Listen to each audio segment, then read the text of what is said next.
ठीक है। Current affairs 11 October 2011। Table of content. Indian ocean border dispute between Kenya and Somalia. Indian ocean border dispute context क्या है? Kenya has said it rejected the jurisdiction of United Nations international court of justice. ठीक है, ICJ international court of justice होता है United Nations का। ठीक है, तो सोमालिया ने केन्या ने बोल दिया कि उसने जो है इसका रिजेक्ट कर दिया है जुरिडिक्शन। ठीक है, ICJ का ahead of ruling next week on its long running maritime border dispute with Somalia और केन्या, ये दोनों देशों के बीच में बॉर्डर डिस्प्यूट चल रहा है। तो उसमें ना इन्होंने जजमेंट दिया था ICJ ने, तो इन्होंने जो है केन्या ने रिजेक्ट कर दिया। ये ऐसा कुछ नहीं है। It said as a sovereign nation, Kenya shall no longer be subjected to an international court or tribunal without its express consent. What is the issue? क्या है? The main point of disagreement between two neighbors is direction with their maritime boundary in the Indian Ocean should extend.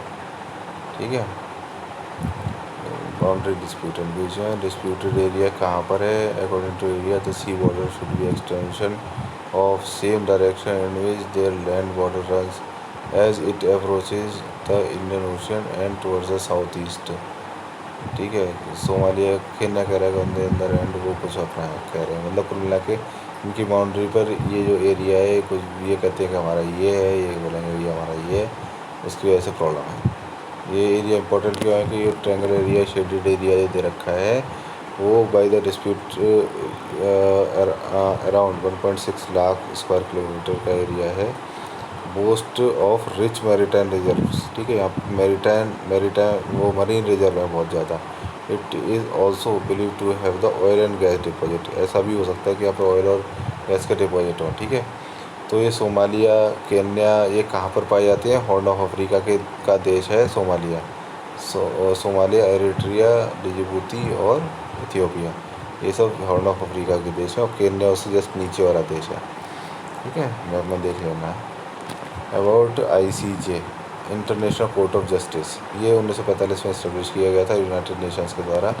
ये चीज़ एक बार को याद रख सकते हैं। It is principal jurisdiction organ of the united nation का जजमेंट वाला करने वाला एक तरह से कोर्ट टाइप का इनका काम रहता है। ठीक है, पीस पैलेस इन हेग, ये इंपॉर्टेंट है, कई सारे पेपरों में पूछा जाता है कि ICJ का हेडक्वार्टर कहाँ है, तो ये पीस पैलेस इन हेग नीदरलैंड्स है। नीदरलैंड्स कौन सा देश है, कहाँ पर पाया जाता है वर्ल्ड मैप में देखिए एक बार।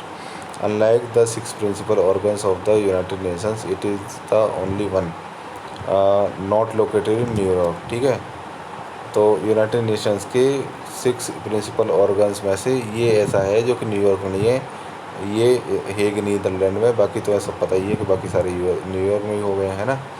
It settles legal dispute between the states, ये लीगल डिस्प्यूट वगैरह देशों के बीच में जो होते हैं उनका मतलब वो करता है, सॉल्यूशन निकालता है। ठीक है, तो हो गया। भारत के भी एक इसमें जज हैं, वही बने थे पिछले साल, मतलब 1-2-3 साल पहले, ये पता नहीं है। ठीक है, स्ट्रक्चर क्या है? 15 जज होते हैं और यूनाइटेड जनरल असेंबली और ये सब करते हैं, वोट देते हैं। ठीक है, सबको पता है। और इलेक्ट्रिक मतलब पता पढ़ लेना, ये बहुत आसान सी चीज़ है। ठीक है, मेजॉरिटी से इसमें डिसीजन लिया जाता है और 3 सालों के लिए एलिजिबल होते हैं इलेक्शन के लिए, और री इलेक्शन के लिए भी एलिजिबल होते हैं। ठीक है, तो हो जाएगा, पढ़ लेना। हाँ, ऑफिशियल लैंग्वेज है इंग्लिश और फ्रेंच। द 15 जज of the supreme of this court are distributed in the following regions. ये 3 अफ्रीका से होते हैं, 2 लैटिन अमेरिका से, 3 एशिया से होते हैं, 5 ये वेस्टर्न यूरोप से होते हैं, अदर स्टेट से होते हैं, और 2 फ्रॉम ईस्टर्न यूरोप से होते हैं। बहुत मुश्किल ही पूछा जाएगा ये। जुरिडिक्शन एंड फंक्शंस क्या होता है? ICJ acts as a world court with 2-fold jurisdictions, that is legal dispute between state, legal वगैरह ये सब चीज़ ऐसे टाइप के कर लेते हैं, पढ़ लेना ये सब। ये कैसे कैसे काम करता है, कोई ऐसी कॉम्प्लिकेटेड चीज़ नहीं है। ठीक है, डिस्प्यूट सॉल्व करता रहता है, और जजमेंट फाइनल और तब, हाँ ये इंपॉर्टेंट है, the judgement is final binding on the parties in case in to a case and without appeal. ठीक है, इसकी कहीं अपील नहीं कर सकते, इसके ऊपर और कोई कोर्ट नहीं है। ठीक है, बाइंडिंग भी है। एट द मोस्ट इट में बी सब्जेक्ट टू इंटरप्रिटेशन और upon the discovery of new fact revision. ठीक है, वो खुद ही कोर्ट जो है उसका कुछ रिवाइज कर सकता है अपने ऑर्डर को, लेकिन उसकी अपील कहीं नहीं हो सकती। Insta curious, did you know that ICJ is not composed of रिजर्वेट क्या रिप्रेजेंटेटिव्स ऑफ गवर्नमेंट्स। ये गवर्नमेंट के representative international court of justice में शायद नहीं होते होंगे, ऑब्वियसली उनके जज तो अलग इंडिपेंडेंट होते होंगे, तो वो पढ़ लेना अगर मन करे तो। रिवर रैंचिंग प्रोग्राम, मुझे नहीं पता है क्या है, बताता हूँ, देखते हैं पढ़ के। Nationwide river ranching programme was recently launched in Uttar Pradesh. भाई ये तो यूपी का है, तो पीछे इसके हिसाब से भी इंपॉर्टेंट होगा। Along the Uttar Pradesh other 4 states namely Orissa, Uttarakhand, Tripura and Chhattisgarh also participated in launch of the nationwide river ranching programme. 3 lakh fingerlings were ranched at 3 states UP namely Brijghat, Tigri, Meerut, Garhmukteshwar और Bijnor. What is river ranching? भाई मुझे तो पता नहीं है, पढ़ते हैं। River ranching is a form of aquaculture in which population of the fish species such as salmon is held in captive for the first stage of their lifes. ठीक है जी, ये एक्वाकल्चर का मतलब क्या होता है, लिख लेना। एक्वाकल्चर का मतलब होता है पानी में जो जीव जंतुओं को पाला जाता है वो। ठीक है, फिश स्पीसीज की फॉर्म ऑफ एक्वाकल्चर है, जिसमें फिश स्पीसीज जो है वो फर्स्ट स्टेज ऑफ उनकी लाइफ में वो पानी में रखी जाती हैं। ठीक है, दे आर देन रिलीज, पानी से फिर निकाल दी जाती हैं। Later harvested as adults when they return from the sea to their fresh water birth place to spawn. ठीक है,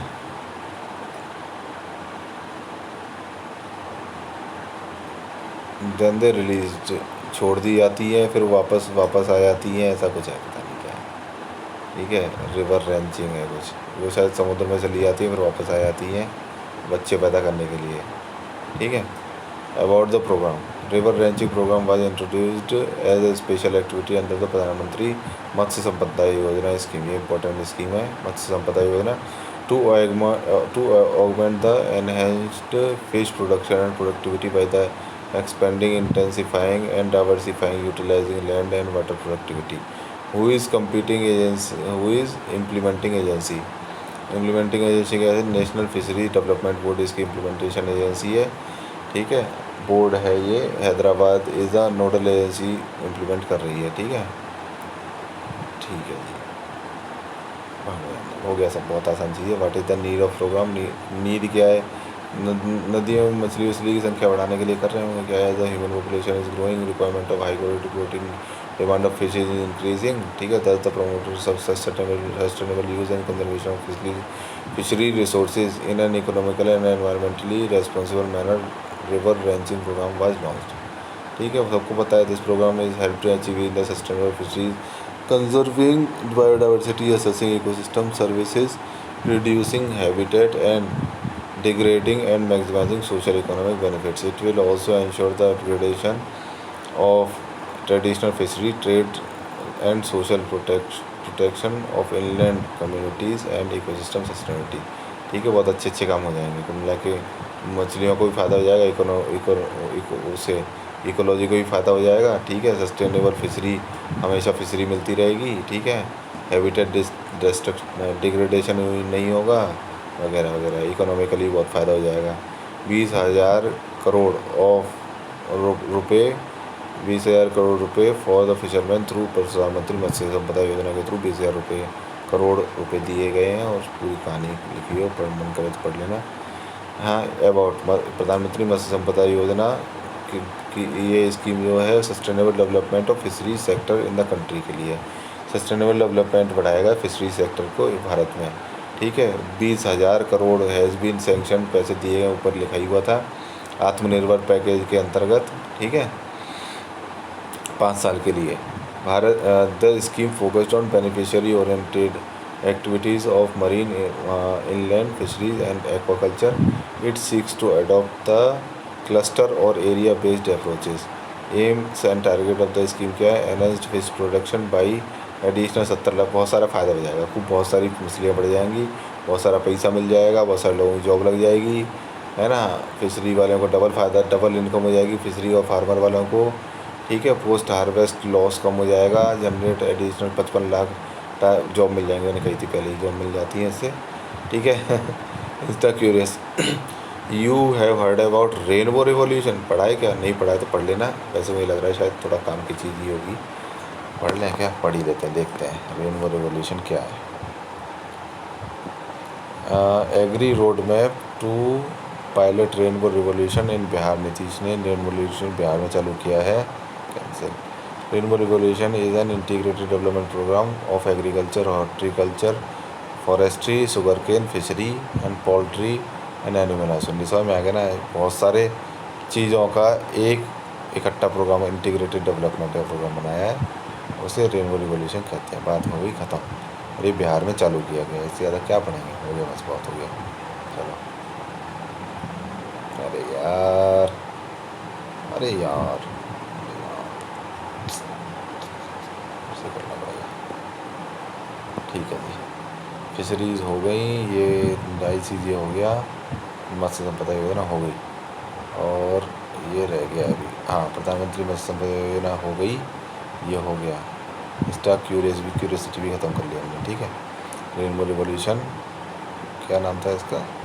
रेनबो रिवॉल्यूशन, इसमें बिहार में चालू, नीतीश कुमार ने चालू किया है। फिशरी और बहुत सारी चीज़ें और एग्रीकल्चर की विभिन्न प्रकार की एक्टिविटीज़ शामिल है इसमें।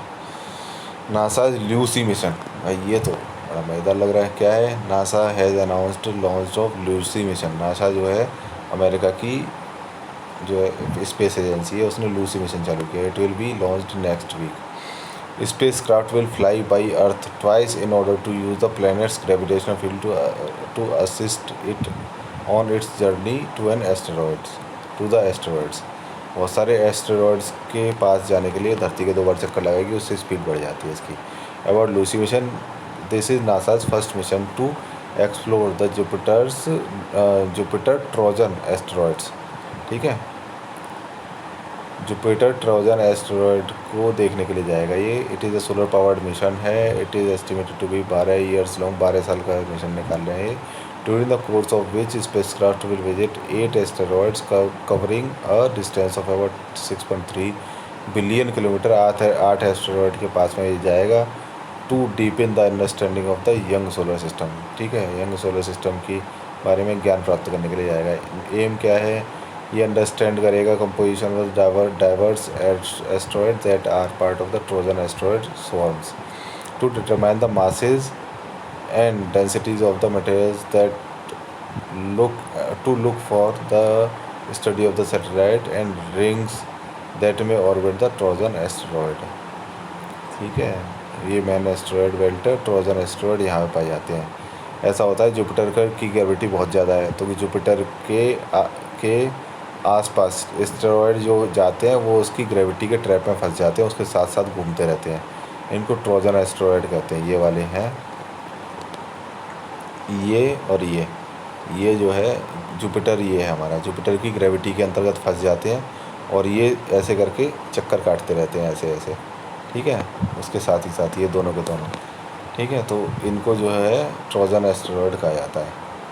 What is Trojan asteroid? Why they are called so? These asteroids are believed to be remnants of early solar system, and studying them will help scientists understanding its origin and evolution, and why it looks the way it does, ठीक है। ये कैसे क्यों दिखते हैं, ये कैसे बने थे, शुरू में जो सोलर सिस्टम बना था तब क्या हुआ था, ठीक है। वो सब चीज़ की स्टडी कर पता लग जाएगी हमें, ठीक है। सब चीज़ पता लगेगी, बहुत अच्छी बात है। The Trojan asteroids are believed to be formed from the same material that led to the formation of planets nearly, वही पुराने जब वही के तभी के बने हुए हैं, और क्या है, सबको पता है ये बात।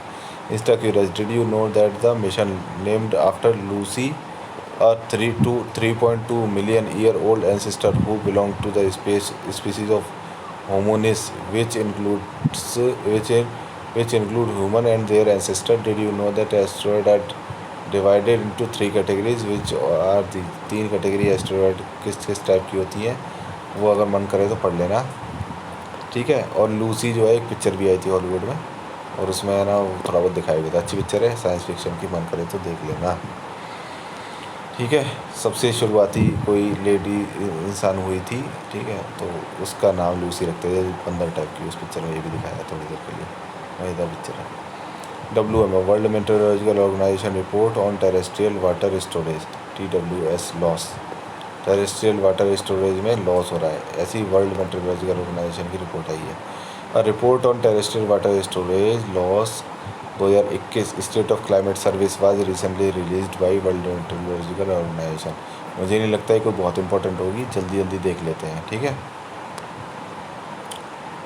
टेरेस्ट्रियल वाटर स्टोरेज क्या है, ये जो है is the sum of all water on land surface and in the sub surface, that is surface water, soil moisture, snow, ice, ground water. समझ में आ गया ना, ज़मीन के नीचे ज़मीन के ऊपर जितना भी पानी होता है उसे टेरेस्ट्रियल वाटर स्टोरेज बोलते हैं, ठीक है। हाईलाइट्स रिपोर्ट की हाईलाइट क्या है, ओवरऑल टेरेस्ट्रियल वाटर स्टोरेज गिर ही जाएगा निश्चित, पानी का स्टोरेज कमी होता जा रहा है 1 सेंटीमीटर पर ईयर, 20 साल से यही हो रहा है। बिगेस्ट लॉसेज जो है कहाँ पे हुए, अंटार्कटिका और ग्रीनलैंड में हुए, क्योंकि वहाँ की बर्फ़ पिघल रही है, ठीक है। Many highly populated lower latitude locations have also experienced, ठीक है, वहाँ पे भी कम हो गया है लोअर लैटिट्यूड की जो लोकेशन है, ठीक है। लोअर लैटिट्यूड कौन से होते हैं, इक्वेटर के आसपास गर्मी बढ़ने की वजह से वहाँ पर पानी उड़ गया होगा, ठीक है। India is the top most hot spot of the सबसे ज़्यादा भारत में लॉस हो रहा है, सबसे ज़्यादा भारत में पानी का लॉस हो रहा है, ठीक है। India has recorded the highest loss of terrestrial water storage if the loss of water storage in Antarctica and Greenland is excluded. वहाँ पे जो बर्फ़ पिघल रही है उसे अगर छोड़ दिया जाए तो भारत में सबसे ज़्यादा लॉस हुआ है। In India TWS has been lost 3% पर 3 सेंटीमीटर पर ईयर के हिसाब से कम हो रहा है। Northern part of the India has experience maximum loss, ठीक है। मगर भारत में सबसे ज़्यादा नॉर्थ इंडिया में कम हो रहा है, क्योंकि ज़मीन का पानी बहुत यूज़ करते हैं, पानी वेस्ट करते हैं, और वो गर्मी भी बहुत ज़्यादा होती है।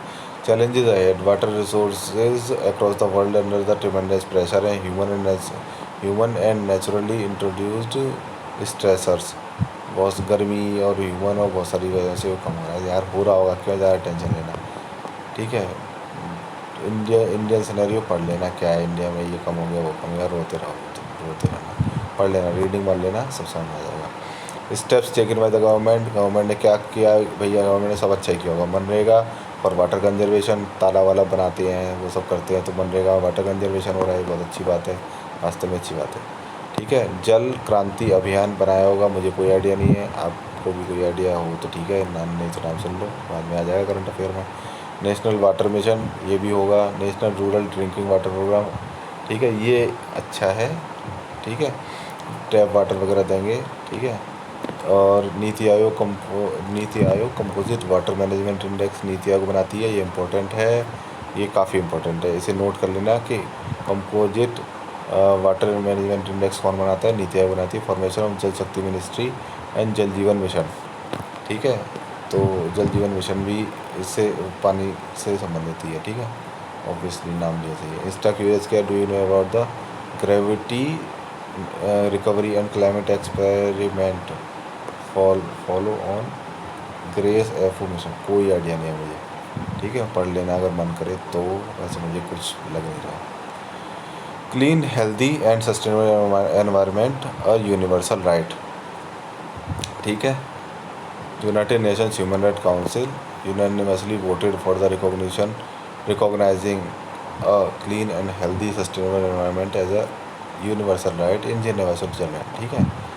United Nations human right council ने ये क्लीन हेल्दी और सस्टेनेबल एनवायरनमेंट होना चाहिए ऐसा यूनिवर्सल राइट मान लिया है जेनेवा स्विट्जरलैंड में, ठीक है, मान लिया होगा भाई, हम क्या करें। ह्यूमन राइट में तो ज़्यादातर सब तरह के राइट होते हैं, IAS में भी इससे रिलेटेड क्वेश्चन आते हैं, आ चुके हैं 2 बार। Significance, if recognized by all, the right would the first of its kind in more than 70 years since Universal Declaration of Human Rights adopted by United Nations General Assembly in 1948।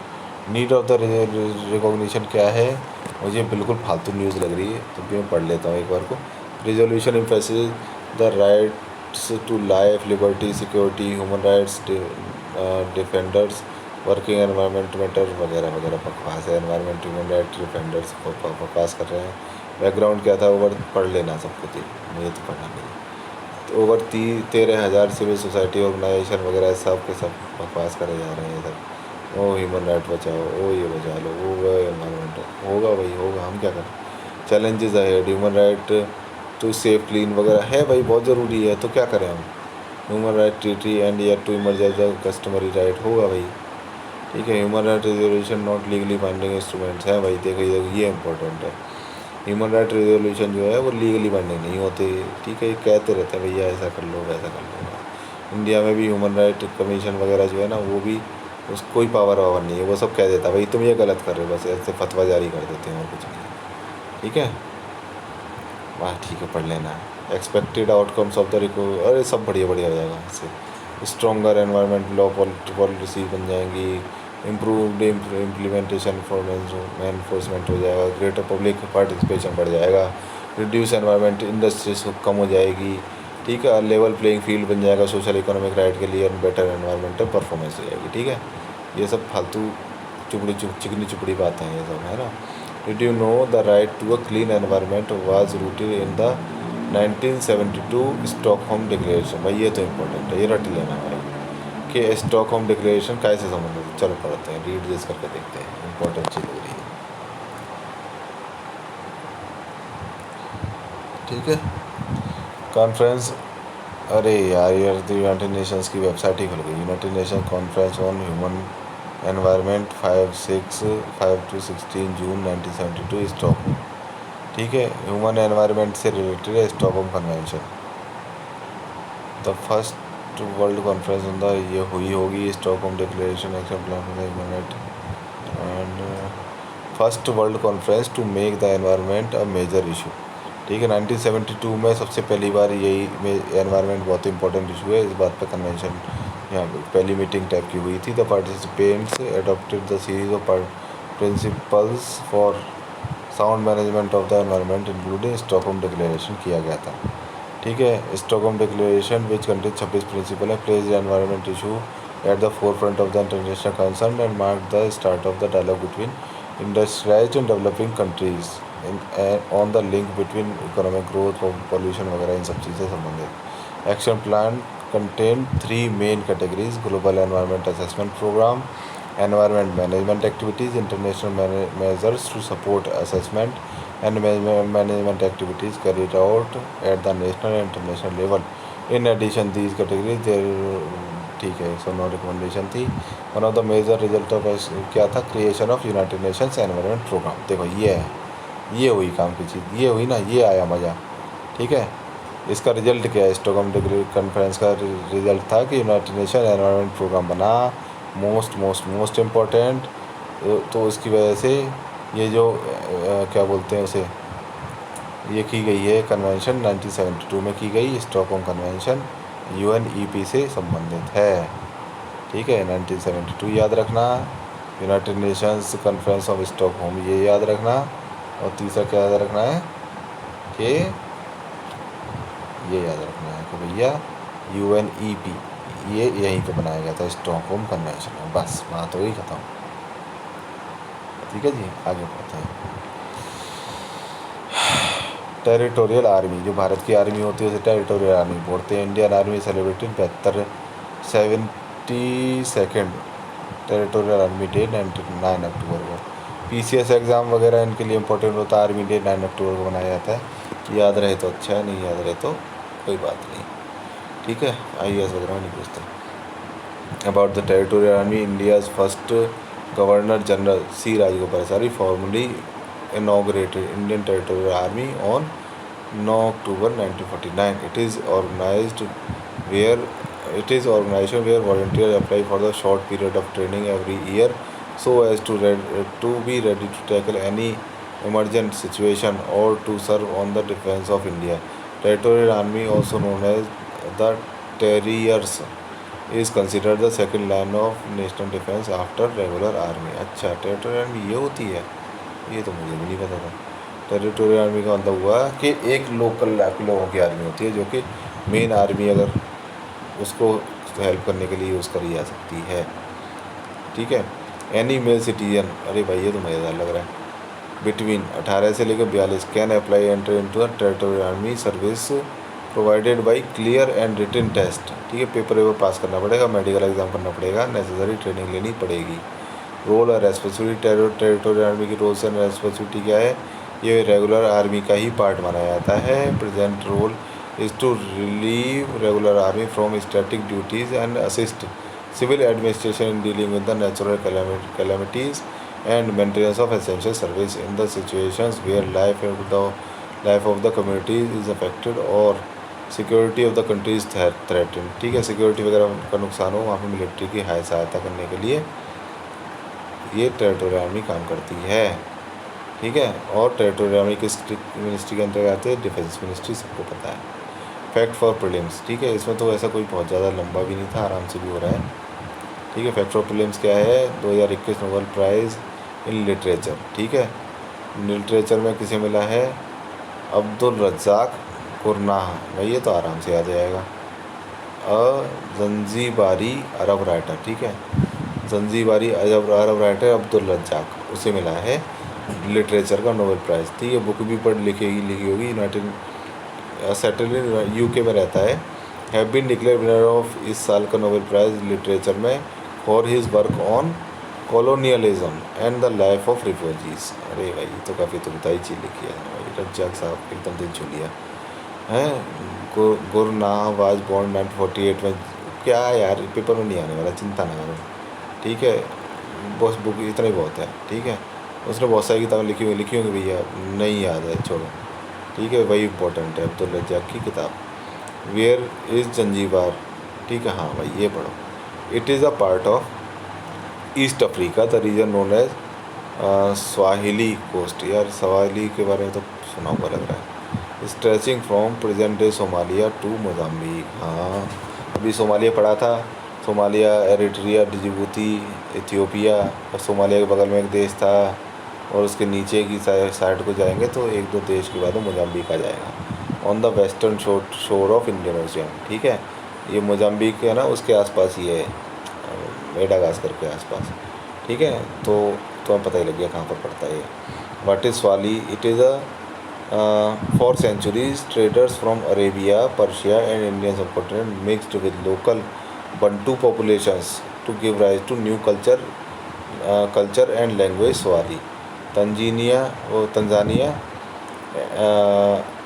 Where Kurna comes from, अच्छा ये Kurna जो है was the part of German East Africa in 19th century after world war. छोड़ो ना यार, सबके पास लिखी है। नोबेल प्राइज़ इन लिटरेचर है, स्वीडिश लिटरेचर का नोबेल प्राइज़ 1901 से चालू हुआ। ऑथर फ्रॉम एनी कंट्री से हो सकता है जिसने बहुत ज़ोरदार काम कर दिया हो। ठीक है, in the field of literature products produced a most outstanding work in idealistic direction है। Though individual works are sometimes cited as being particularly noteworthy, the award is based on a author's body of works as a whole। उसकी बहुत सारी किताबों को ध्यान में रखते हुए ही उसे दिया जाता है। ठीक है, अगला टॉपिक क्या है भाई, बिल्कुल पढ़ने में नहीं आ रहा।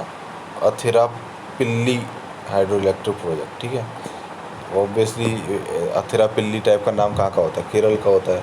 Kerala government has called off proposal of 163 megawatt Athirappilly hydro electric power project on the Chalakudy river basin, Thrissur district. Chalakudy river is a tributary of Periyar river. Periyar river वहाँ की इंपॉर्टेंट रिवर है केरल की, याद करनी है, देखनी भी है मैप में कहाँ पर है। And originates in Annamalai region in Tamil Nadu. Annamalai hills कहाँ पर है, ये क्या सबसे ऊंची हिल है, या आसपास की भी हिल्स कौन कौन सी हैं वो पढ़नी है। साउथ इंडिया की तमिलनाडु और केरल के बीच में कई सारी हिल्स हैं। ठीक है, वो पढ़िए आप, मतलब उसमें देखिए मैप पे खोल के कौन कौन सी हैं। ठीक है, चलकुडाई इंपॉर्टेंट ज़्यादा नहीं है, पेरियार रिवर इंपॉर्टेंट है, ये पढ़नी है। ठीक है, वाई इज़ अबेंडेंट। ठीक है, ये जो वाटर प्रोजेक्ट बना केरल में बनना था 163 मेगावाट का अथिरापल्ली, ये बंद कर दिया गया, ये नहीं बनाया जा रहा है। ठीक है, चलकुडी रिवर पे क्यों बंद कर दिया गया है? ऑब्वियसली एनवायरनमेंट को नुकसान हो रहा होगा, और क्यों बंद करेंगे। चलो पढ़ते हैं। The decision came एमिड the एमिड mounting. एमिड की हिंदी क्या होती है लिखिए, एमिड के का मतलब होता है दौरान। ठीक है, mounting opposition from the environmentalist and tribal organization against the construction of biodiverse and states only riverine forest. कही थी ना, एनवायरनमेंट की वजह से ही हमेशा बंद होते हैं प्रोजेक्ट। ठीक है, एबंडेंट की अगर हिंदी नहीं पता हो तो वो भी लिखना है तुमको। ठीक है, वर्ड मीनिंग एकदम साथ में याद होते रहने चाहिए। 7 रीजन, 7 रीजन होंगे भाई। ठीक है यार, हो गया ना, एनवायरनमेंट की वजह से बंद, छोड़ो ना।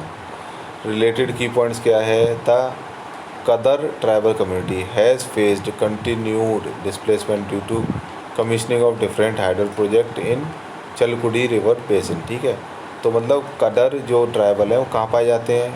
वो केरल में पाए जाते हैं। कदर से कदर फ्रॉम केरल। ठीक है, did you no silent valley was amongst the first of India's ecological movement with massive participation during 1970-80 के बीच में। साइलेंट वैली बहुत इंपॉर्टेंट हो गया था क्योंकि वहाँ पर बहुत इकोलॉजिकल एनवायरनमेंट को बचाने के लिए काम किए गए थे। It force the Kerala government to abandon the dam project across Kunthi river inside the evergreen tropical forest of Silent Valley in Palakkad district Kerala. ठीक है, पलक्कड़ डिस्ट्रिक्ट केरल में साइलेंट वैली पाई जाती है। वहाँ पे ये सब चीज़ तो पता लगती क्या है। माधव गडगिल रिपोर्ट है termed Athirappilly hydel project undesirable category. ठीक है, तो अनडिज़ायरेबल है, नहीं बनाना चाहिए था, इसलिए बनाया भी नहीं गया। कस्तूरी रंगन पैनल सिंपली रिकमेंडेड रीवैल्यूएशन। कस्तूरी रंगन ने बोला कि इसका रीवैल्यूएशन कर दिया जाए। ठीक है, तो जाने दो ना, ये मैप अब देख लें, किसी काम का लग नहीं जाए। 2021 का Nobel peace prize journalist Maria Ressa of the Philippines and Dmitry Muratov of Russia है वन 2021 का नोबेल पीस प्राइज़ किसे मिला है? मारिया रेसा कोई जर्नलिस्ट है उसे, और किसी रशियन टाइप के आदमी को मिला है, दिमित्री मुरातोव को। ठीक है, नोबेल पीस प्राइज़ मिला भैया। वो मर जाएगा, मुरातो में दिमित्री मुरातो मरा जा रहा है पीस प्राइज़ पाने के लिए। ठीक है, ऐसे कैसे भी आए। और मारिया भी मर रही है, बस हो गया यार। मारिया रेसा भी मर रही है नोबेल पीस प्राइज़ पाने के लिए, और दिमित्री मुरातो भी मर रहे हैं। ठीक है, या फिर ये ना लोगों को मरने नहीं दे रहे हैं, कैसे भी याद कर लो।